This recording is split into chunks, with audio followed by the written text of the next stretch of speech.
Welcome to Across the Grid Iron. My name's Eddie. It's been a minute since I had a bit of a reaction to the NFL football, and reason for that is been sort of a lot going on. I had to take some time to do a short surgery, so I had a shoulder surgery, and anyone who's ever had surgery before will understand the recovery process, which is very, very slow, very, very painful, and sometimes it's just a bit of a struggle to do anything at all. Never mind getting up, and recording a video and posting that out. Yes, that's where I've been. And I have been trying to watch some football that's been going on, and it's definitely getting very exciting. So I've got a couple of things that I want to react to, and I've got my notes. And as you know, I'm a Dallas Cowboys fan first of all, living in the United Kingdom.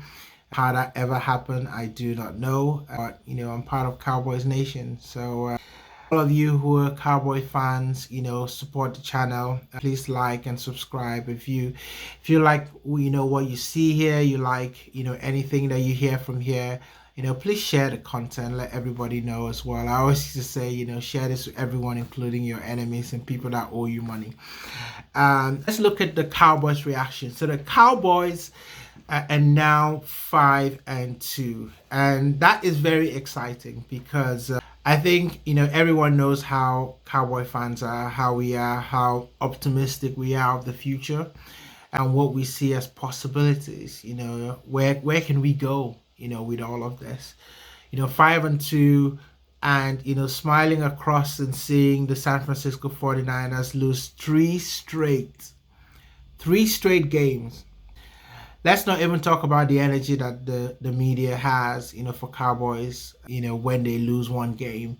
I have watched in the last 2 weeks, everyone is giving all the excuses, for San Francisco, why they've lost three straight. But that's just the NFL, right? Sometimes you do lose games, and it's really about matchups. It's about what team fits with another team. And so, it's crazy how they're piling all over to give all the excuses because they know they're being squeezed right now because Cowboys are doing very well, and everyone is waiting for the other shoe to drop. And that's for the Cowboys to lose their next game, which, should be a very interesting one because it is against the Eagles.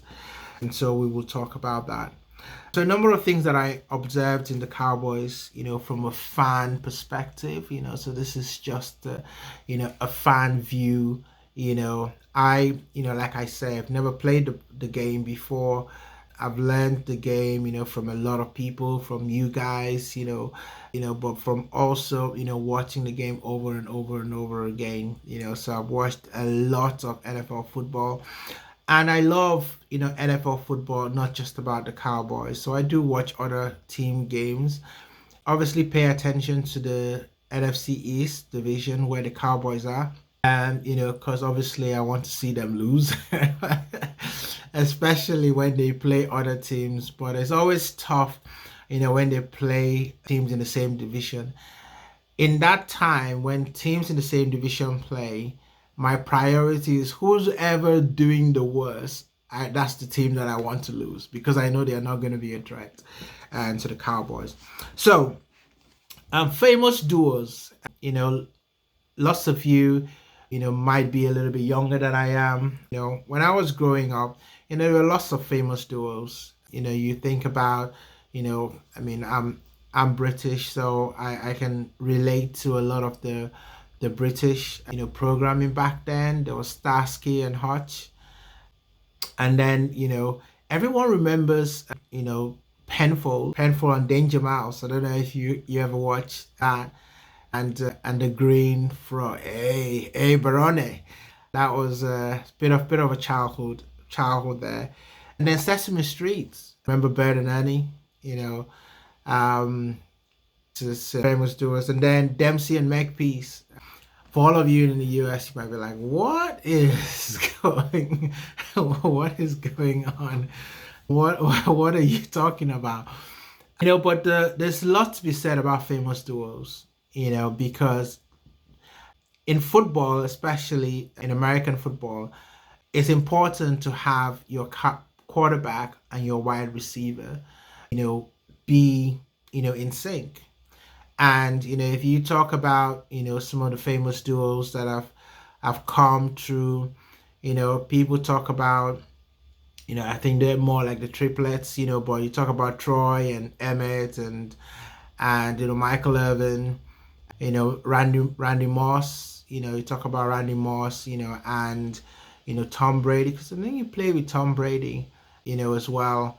And then, more recently you've got Gronk and Brady, who were just in tandem. You've got Mahomes and Kelsey.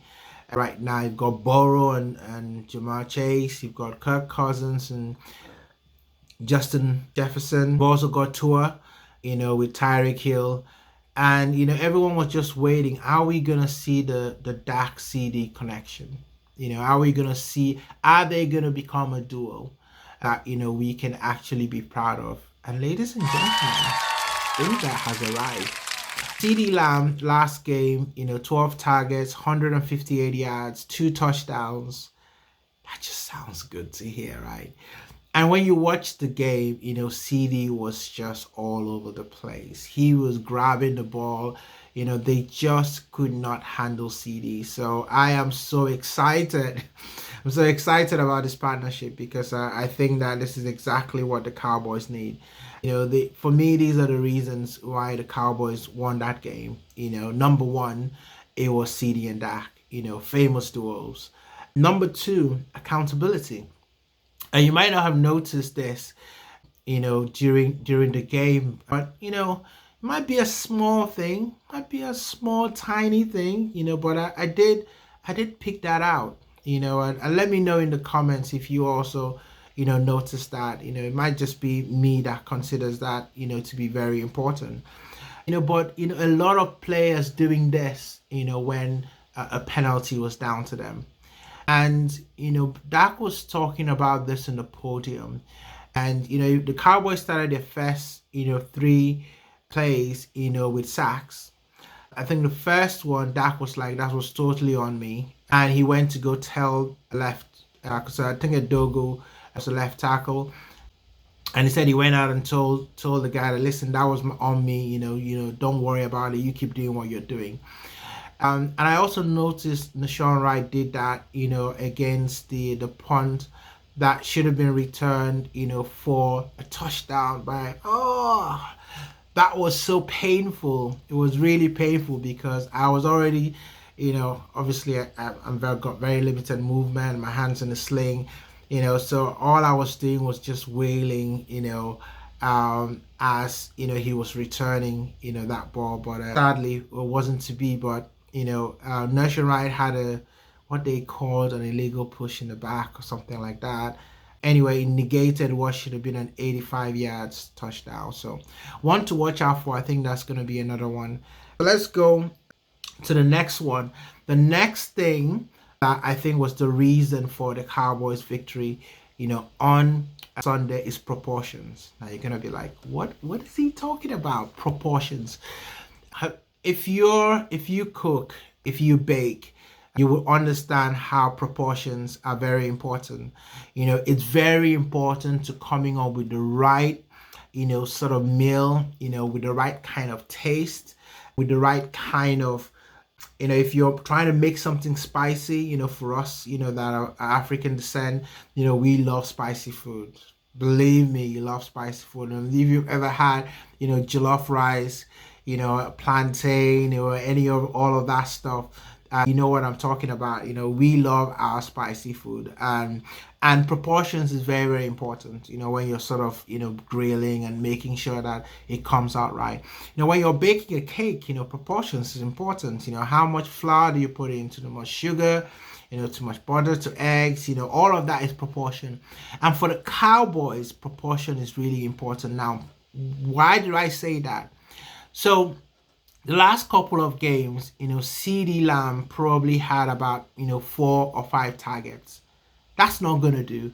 Michael Gallup had about 10, targets. That's not going to do. The right proportion between Gallup, CD, and Cooks is for CD to have the most targets because he does the most to it. It was an absolute blowout. Let me know in the comments, what you think, were the reasons why the Dallas Cowboys won that game. Do you agree with me? Do you disagree? Do you have your own 3 things that you think were the absolute reason why the Dallas Cowboys won that game? So put that down in the comments.